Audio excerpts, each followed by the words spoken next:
If you're a leader or an aspiring leader in the business of lifelong learning, you're in the right place. I'm Celisa Steele. And I'm Jeff Cobb, and this is the Leading Learning Podcast.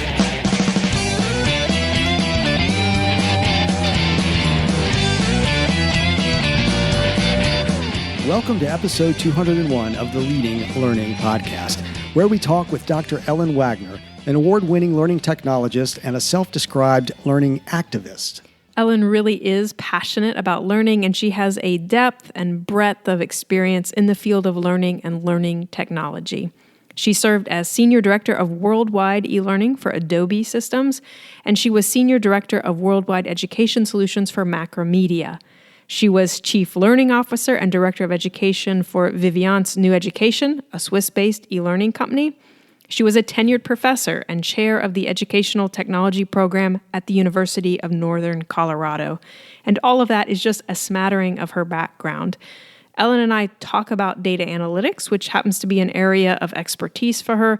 And we also talk about learning engineering. That's a term that's not new per se, but it is getting some newfound attention. Well, as you've just made clear, Ellen has a broad and deep background in the world of learning. She has a lot to say that's going to be useful to listeners. And you know, Celisa, that we've talked about wanting to move to offering a reflection question or two to go along with these podcast episodes so that it's more possible to process the great information that comes from all of the people that we interview here. So we're going to include a first set of those reflection questions in the show notes to this show, but you're always going to be able to find them going forward by going to the show notes at leadinglearning.com/episode number. And so show notes for this episode are going to be available at leadinglearning.com/episode 201. And you might consider the reflection questions on your own after listening to an episode, or you might pull your team together if you have one and use part or all of the episode to give you some common ground, some common points of reference for a group discussion. And so with that in mind, Celisa, what suggestions do you have about what to listen for during this episode with Ellen Wagner that might prime folks for those reflection questions? Well, I would say first, listen to Ellen's emphasis on knowing the problem you want to solve or the question you want to answer before turning to data analytics. And then after the episode, think about what problems you're trying to solve, what questions you're trying to answer with data analytics. And then second, Ellen talks about how branching out into data science made her a bit uncomfortable. She had to be willing to give up her position of knowledge, which she clearly holds in instructional design. She had to give that confidence up in order to be able to benefit from and tap into the valuable perspective, the valuable tools available in other fields, in this case, data science. And so after the episode, you might want to think about, where are you perhaps too comfortable? Where might you need to get a bit uncomfortable in order to benefit from a new perspective? So some excellent points to keep in mind as we roll into this interview with Dr. Ellen Wagner.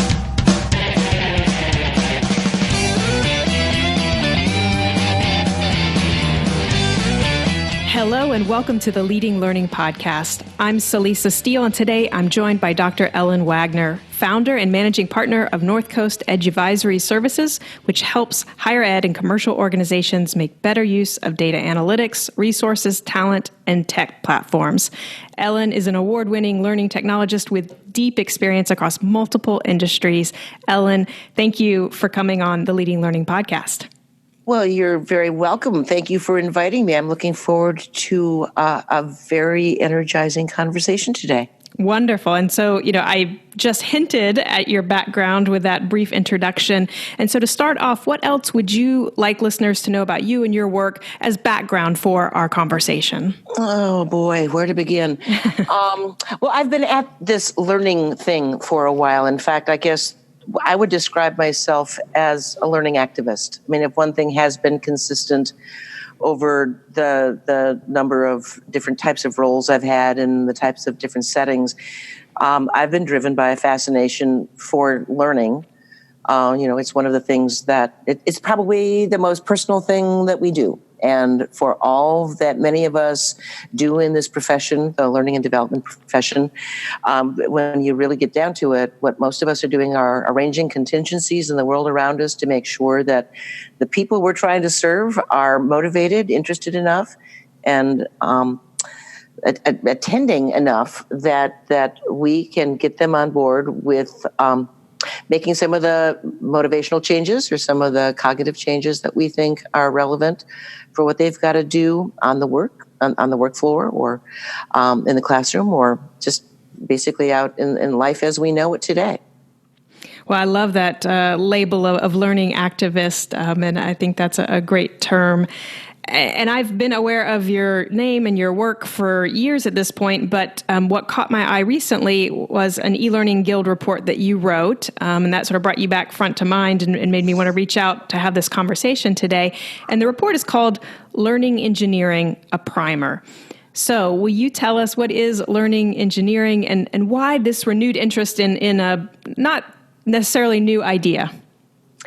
Well, I will tell you about my fascination with learning engineering, because like many of us, I heard this term and I wasn't quite sure what it meant.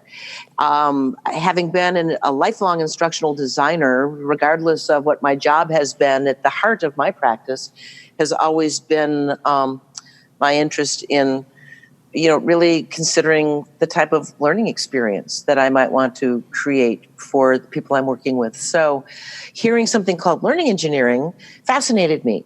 I was fascinated because I had recently to that finished working on a very large and long-winded research project dealing with a lot of learning analytics, which I know you are going to ask me about in a little while, but this is all sort of tied together. And learning analytics being one of those places where we in ed tech found ourselves having to come face to face with the reality that many of the platforms that we use to do our work generate tremendous amounts of data as we create our work. And it has dawned on many of us that if we were smart about trying to get better at improving our services or the solutions that we create, that we could be taking a look at what I would even call just the digital dust of our activities, see what's going on, and start making some decisions. Well, as this idea of working with learning analytics started to increase and become more broadly relevant in any type of learning environment that you can imagine, because every single learning environment you can imagine will have some type of tech that is somehow gathering information from us as we use it in the pursuit of our work. Well, there's nothing wrong with that. There's nothing insidiously wrong about having information gathered. What's wrong, I think, if there is something wrong, is not taking advantage if there are things that we can learn from that to get better at what we're doing. So, in our early days of learning how to work with data, we realized that most of us working in education or training had very good and solid foundations to work from, but that, as often happens as technologies become more complex, we needed to turn to specialists and other disciplines who really understood more about, say, data science, or who understood more about computer science, or who understood more about the type of interoperability standards that some of us were going to have to be worrying about when we created our learning designs, if we wanted it to play in one environment and then play in another. Now, some of you might be saying, oh, the LMS game. And I would say, oh, no, you think I'm talking LMSs. You know nothing of which I speak. It gets even worse than that. Imagine LMSs times 100. Imagine trying to have to leap around within systems across enterprises, across industries, to make sure that the things that you're doing can, in fact, literally transfer. Because they're not even courses and content like we've known it. It's going to be experiences, say, from a Fitbit, or it might actually be something that you've done within the experience of an immersive online game.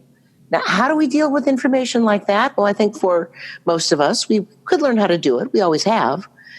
But I know my experience when I started working with very, very large data systems was to turn to people who weren't hacking their way into trying to figure out how to make something work. We turned to professionals from the data sciences and the computer sciences to actually show us what they were doing in their professional practices so that we could learn more. That just seemed to make a lot of sense. So with that as sort of a foundation, let's roll this back up to your question about what is learning engineering. And I would say that learning engineering is the opportunity for most of us working in learning and development environments to take better advantage of the type of professional competencies that do take place in settings where the platforms and the skills that are needed to make our tools work at the levels we want them to work are more readily available.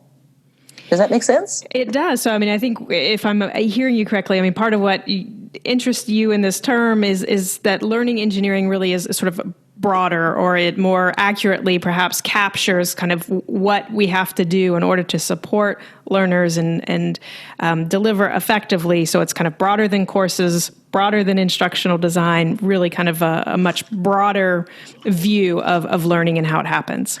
Absolutely. Absolutely. If there were, a simple way to think about it, which is whenever you make things simple, you will typically find that it's not going to probably be the most completely accurate way of describing it. But I've seen some people describing learning engineering as almost thinking more about the packaging that might be used, the administration types of concerns that you might need for dealing with a course or an experience or content or, learning in whichever form you would want the learning to be captured, but would then have to somehow be transmitted, shared, wrapped, packaged, counted, exchanged. All the things that would require the opportunity to use it in any number of settings typically require skills to do that, which extend far beyond that which most of us are doing in an instructional design setting. Well, and so you started to answer that question by talking first about learning analytics, and I know that that's been an area of interest for you for a while now. You co-founded the Predictive Analytics Reporting, or PAR framework. And right. That's a predictive analytics research effort. And I know it went on to be acquired and is being, applied and used to help folks. So, you've begun to, I think, talk about it some, but maybe say a little bit more about kind of your take on the role of data analytics in learning, what it can help with, and potentially, what its limitations or even dangers are.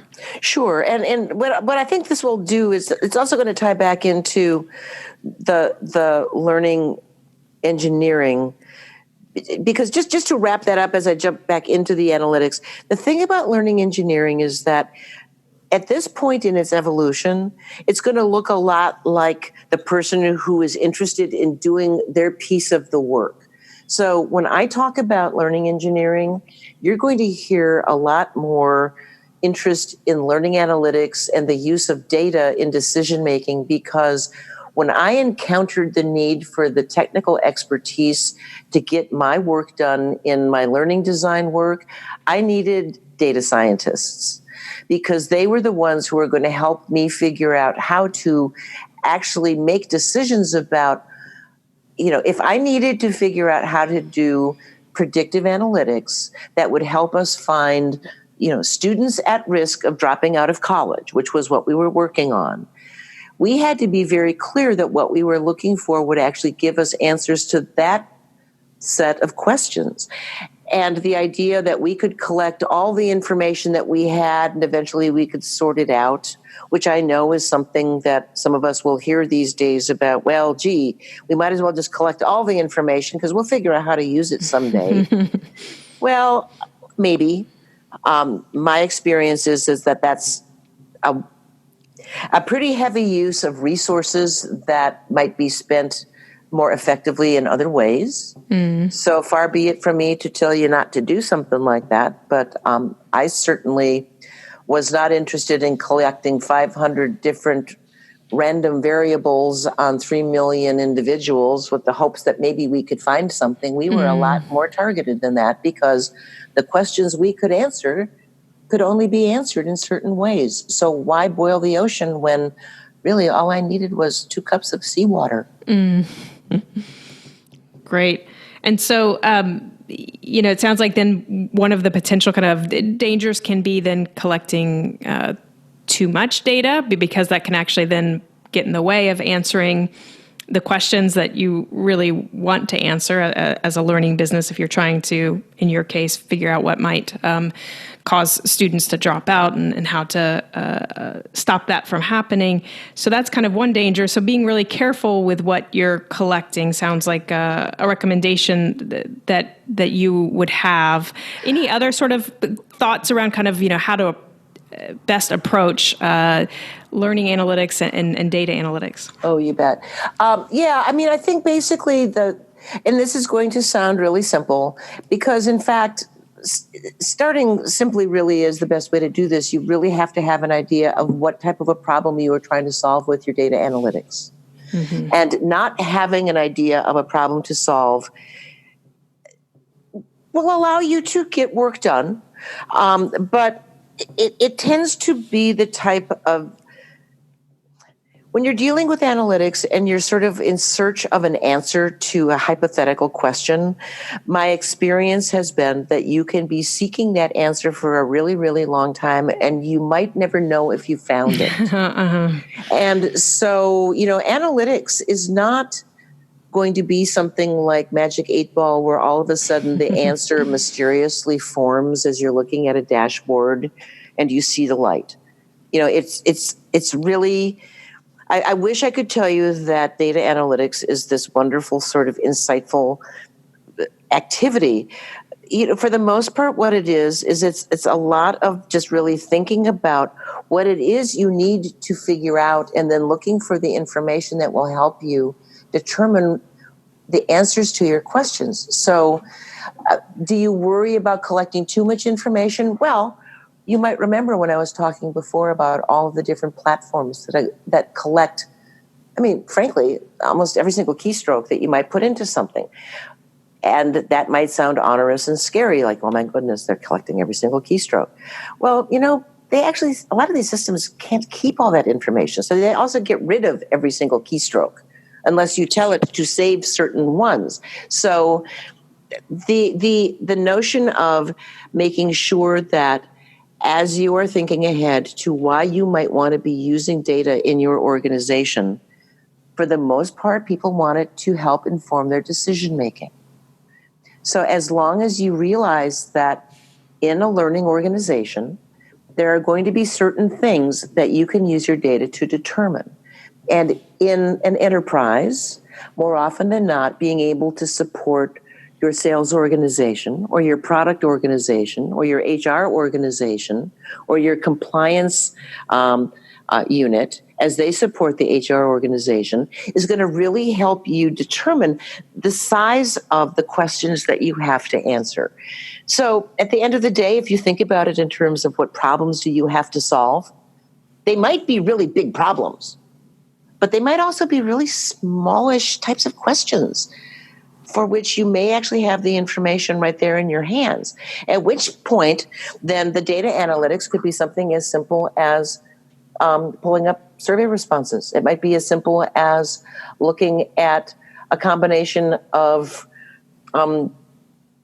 surveys or course outcomes or summaries of other information that have been collected within the unit. I think that's almost, well, let's put it this way. The second thing that people do after they try to determine what problem they are trying to solve is to literally ask themselves the question of what information sources will I need to answer that question? Mm-hmm. So again, not particularly big insights here, but really one step after the other. What do you want to be able to do? What are you going to need to be able to do that? What types of analyses are you going to need from those data to get answers to those questions? Do you have the staff on board to help you answer those questions? And it doesn't have to be a huge, complex, multiple regression. that will provide you with some type of predictive response. It might be something as easy as a distribution curve. It might be something as simple as true false. It might be something as how many people passed that course. How many people took that course? How many customers came back? If you're looking for a partner to help you clarify the problems you might solve or the decisions you might make using data analytics, we encourage you to check out our sponsor. Authentic Learning Labs is an e-learning company that offers products and services to help improve your current investments in education. One key product is Authentic Analytics, a dedicated suite of visualization reports that help analyze and predict the performance of education programs. Organizations use Authentic Analytics to easily scan through volumes of data and intuitive visuals, chart performance trends, and quickly spot opportunities, issues, and potential future needs. Find out more at leadinglearning.com/authentic. And now, back to the interview as Ellen offers an example of the clarifying power of knowing what question you're looking to answer when making use of data analytics. I think your point about being really clear on that decision to be made or the problem to be solved, as you phrased it, that is really so effective, because then it focuses you in terms of what data then to go out and make use of or potentially begin collecting if you haven't already been doing that. But to be really crystal clear on that is paramount. Just to give an example, the project that we have been talking about, this PAR framework, was a project we started to see if we could create a predictive analytics engine that could, in fact, help us find college students at risk of dropping out of college. And at the time we were doing it, it was a little bit of, I wouldn't say it was a dare, because we weren't daring anybody, but it was something that really hadn't been done in education in the way we were proposing to do it. So it was new enough that we thought we would give it a shot. We really could not consider looking at variables across the world, if you will, because we wouldn't have a chance to get them. So it came down to things like 3 questions. Can we predict whether or not someone will drop out of college? If we can we tell the differences between 4-year schools and 2-year schools? And if we can we tell the difference between different types of demographic groups? So it was really very simple to begin with. And once we did that, we realized we could answer those questions by finding about 35 variables, which really simplified the process of where we had to go and ask permission to get the information that we needed to use. So, it doesn't have to really be an impossible task. I will say, just so people understand where this grew, by the time we finished, we were getting information from over 40 universities. We had more than 3 million students that were included in this data set, and we had information about 20 million different courses and how students were performing in these courses, so that, in fact, not only could we find which students were at risk of dropping out of their courses, we were able to anticipate the types of interventions that were helpful for keeping them in school. That ended up being a whole other side of some research we had to do. But this turned out to not be as complicated as we thought it was going to be, because we reduced the size of our questions to something we could actually get our heads wrapped around. The clarifying power of questions. That's great. And so thank you for sharing that example, because I think that really does help bring it home, what powerful things you can achieve with data analytics if you're really clear on what you're trying to do. So, we got into data analytics because we were talking about learning engineering and sort of data analytics being a key part of that in your view. Some of our listeners here are hands-on instructional designers and developers. Some of our listeners are the folks who collaborate with those instructional designers or lead those designers. So they're one step or even more than one step removed from the instructional design work. From your perspective, having lived and breathed the course development and design for many years, and then also working with others to design and develop, what do you really think is critical for everyone, regardless of job title, to understand about learning engineering so that they can effectively play their role in producing good learning experiences? I think the future of learning engineering is going to be pretty directly tied to the future of instructional design. I mean, in my worldview, I have a hard time separating the two sets of activities to the point where, in fact, I described it to somebody that when I actually started this work, I thought at first it might be like oil and water, because I couldn't for the life of me figure out why it was that these learning engineers kept trying to do what I thought we in instructional design had been doing so many years. I now understand that there's a lot more to it, and I appreciate the fact that I'm going to have collaborative partners. So for me, it's not so much like oil and water anymore. It's a lot more like peanut butter and jelly. You know, I mean, I want to be able to have the opportunity to bring the engineering strengths and capabilities to my design work, so that much as you would find in engineering and architecture, engineering and design work in many parts of the design world. I mean, I'm thinking very specifically about, say, building design and construction. Why wouldn't I want to be able to have a rock solid foundation for my beautiful artistic building designs? You know, having both of them together just makes perfect sense. So for me, I guess I see it as a combination. What that means as a designer is that I have needed to create competencies within myself where I have better opportunities to actually collaborate and communicate with my new learning engineering partners, which means I've had to go back and learn a lot more in my world about data science, because that's where I've chosen to connect most actively in recent years. Thanks to a new project I'm getting involved in right now, I'm having to go back and learn a whole lot about computer science from what it is that computer science professionals actually learn. Because right now I don't know how to bridge the gap between computer science and instructional design, because I don't know where the bridge connects, which means I'm having to, let go of my instructional design expertise, be humble, and learn about a whole new discipline from the bottom up. It's kind of fun, but it's making me a little, uncomfortable, I think is a fair term, because I have to let go of all those things that we carry with us once we establish expertise, which is being really, really open to hearing how people describe something that I know well through a completely different filter. If you're looking for help bridging gaps in your team's abilities and tapping into new expertise and knowledge, we encourage you to check out our sponsor. CommPartners helps learning businesses conceive, develop, and fulfill their online education strategy. Their solutions begin with Elevate LMS, an award-winning learning management platform that provides a central knowledge community and drives learner engagement.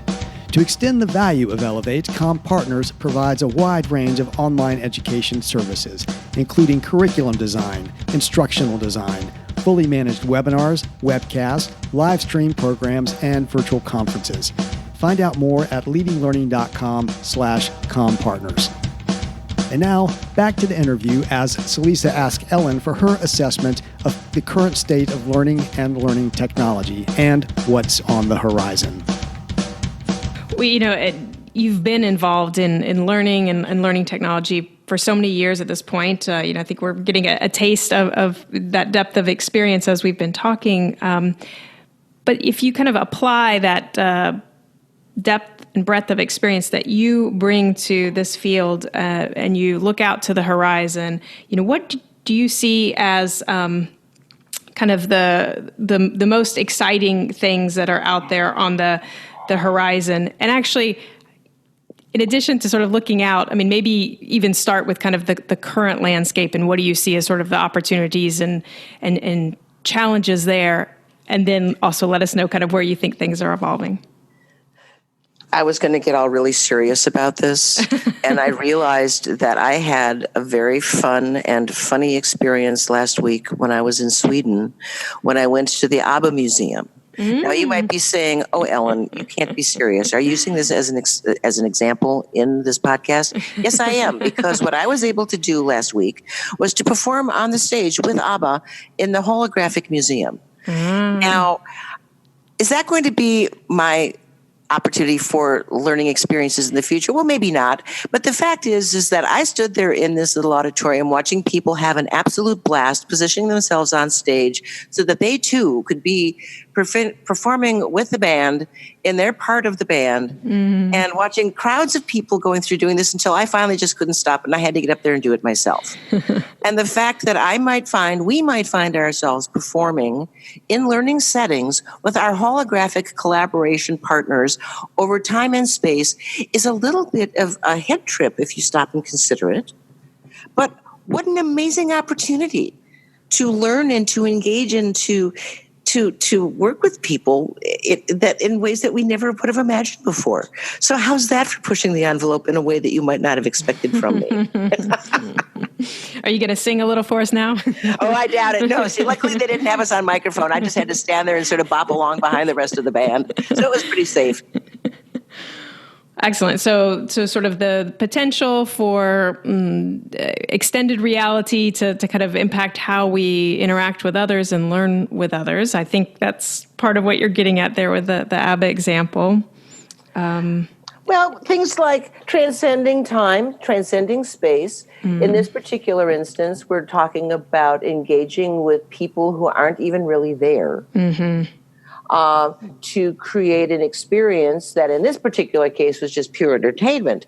But think of the number of movies we've seen over the years where we are interacting with historical figures from the past. What if you could actually do that in a holographic form? Yes. So that's kind of, potentially on the horizon, you've actually experienced it there in Sweden. A simple engagement, but an engagement nonetheless. Yeah. That gave me a chance to say, holy moly, what if I could actually have that conversation with Abraham Lincoln that we saw in one of those funny movies from so long ago that we all laughed about? Oh, ha, ha, ha, wouldn't that be funny? But, oh my gosh, imagine a middle school history class where you could actually ask President Lincoln about what it felt like at some of those points in the middle of the Civil War when you were trying to figure out how to deal with some of what was going on. Absolutely. Yeah, it could be very powerful and engaging a sort of our empathy, which can be so key to learning and really putting us in that situation. Yeah, I'm realizing I'm using a lot of education examples just because they're sometimes a little easier for us to get our heads around. I can imagine lots of different things in our training settings where if you wanted to be able to imagine, getting inside some of the risk environments where you could imagine yourselves actually being in those risk environments before you'd ever have to be there. These things are happening right now. So I think that for a lot of us who don't have to be out on the front lines in environments where we are necessarily in positions to make those investments, we might not imagine that it's right around the corner for us. But I think the one other thing I would just mention for that most of us need to keep in mind is that we think it's going to be coming in the future, but we don't realize how fast the future is going to be here. So it's a short time horizon until, right, these things become more broadly available. I mean, like you're making the point, they're already existing. And so that just the getting applied across a variety of fields and industries is going to happen quickly. Yep. Well, great. So next to last question, we're going to switch gears a little bit. This is a question we like to ask of all our podcast guests, and it's one that focuses on your personal learning specifically. And obviously, you already just shared a little bit about ABBA, maybe more entertainment rather than education. But what is one of your most powerful learning experiences, something that you've been involved in as an adult sort of since finishing your formal education? I was invited to a National Science Foundation meeting a few years ago and found myself in a small room with several people that I had studied for years. And so to find us, I think it was a group of about 10 of us. To find myself in this group of 10 was a bit of a surprise, but hugely exciting for me since there were researchers, some of these data people I was telling you about that had been really leading the way on some of the research that I was just thrilled to be a part of the conversation. And as a part of this effort, we spent some time talking to one another about the type of research we were doing and the type of directions that the National Science Foundation was hoping to do with their interest in large N research studies. And I mention this because, for all of the talk today about my doing the research, the truth of the matter is that I am a businesswoman. I have been running businesses for 30 years now, but having been a professor in the earlier part of my life, when required to do so, and in fact, some of the projects have required me to do this, I travel as a professor and researcher reasonably well. So I still do find myself in these settings, but I have to tell you that I do so with a real recognition that I am a business-minded person in these settings. So to be in this room with all these folks and then have the convener of the room turn to us and smile and say, well, we're all going to write a paper together this afternoon. And we were all turned loose in Google Documents, and we created a white paper in about 3 hours together. And the fact that there we were, we all wrote the paper together in real time, sitting around the table, sort of talking to each other occasionally because we were right across the table from each other, but we all wrote a white paper in real time, just sitting around a table. I've never done anything like that. That's fascinating. Before or since. Yeah, because imagine just say, okay, we need to get it done this afternoon, guys, so let's go. It's like, holy cow, these are the people that I read my whole life. And here we are writing something together, and it was fun, and you got to write over each other, and you'd have to go back and sometimes explain it, but then we were finished. It was I guess it was like a writer's version, a researcher's version of a hackathon. It was awesome. Wonderful. It's an excellent example, and I think one that other folks could emulate. Some of our listeners might try that white paper-a-thon, hackathon there. Yeah. That's great. Well, so final question, just as if listeners would like to learn more about you and your work or potentially connect with you, where should they go? I think that the best place to find me right now, it would probably be on LinkedIn. If you were to go to LinkedIn, I think it's /Ellen Wagner. I've made a point of listing, articles, papers, videos, things of that nature. I think there's a couple interviews in there with some folks. That when those types of things come up, I've just found that putting it out on LinkedIn is sometimes the easiest way for people who are just sort of interested to get a taste of some of the work. So I think that would probably be the best way. And of course, you can certainly reach me easily if there's something in there you have a question, you want to challenge an idea. I love that. It's always good to have challenges because as we challenge each other's thinking, the thinking only gets better. Well, wonderful. We'll make sure to get a link to your LinkedIn profile in the show notes for this episode. And Ellen, thank you very much for taking time with talking to me for the Leading Learning podcast. Thanks. It's been great talking. Thank you. That concludes the interview with Dr. Ellen Wagner. To get show notes, go to leadinglearning.com/episode 201. And the show notes will include the reflection questions that we talked about at the beginning of the episode. And those include, what problems are you trying to solve, or what questions are you trying to answer with data analytics? And where might you and your team be too comfortable? Where might you need to get uncomfortable in order to benefit from a new perspective? When you check out the show notes, you're also going to see various options for subscribing to the podcast. And if you're getting value out of what you hear, Jeff and I would be truly grateful if you would subscribe, as it helps us get some data on the impact of what we're doing with the podcast. We'd also be grateful if you'd take just a minute to give us a rating on Apple Podcast. Just go to leadinglearning.com/Apple. Celisa and I personally appreciate your rating and review, but more importantly, reviews and ratings help the podcast show up when people search for content on leading a learning business. And we want to give a quick shout out to Wild Coyote for his recent 5-star rating and review that says, "I'm loving how relevant the information is." Yes, we're definitely grateful for that review, and we'd be grateful if you, too, would check out our sponsors for this quarter. Visit CommPartners at leadinglearning.com/CommPartners and find out about Authentic Learning Labs at leadinglearning.com/authentic. Finally, please tell others about the podcast. You can send a tweet by going to leadinglearning.com/share. You can also like us on Facebook at facebook.com/leadinglifelonglearning. And you can, of course, share us with others on Facebook. However you do it, please spread the word about Leading Learning. Thanks again, and we'll see you next time on the Leading Learning Podcast.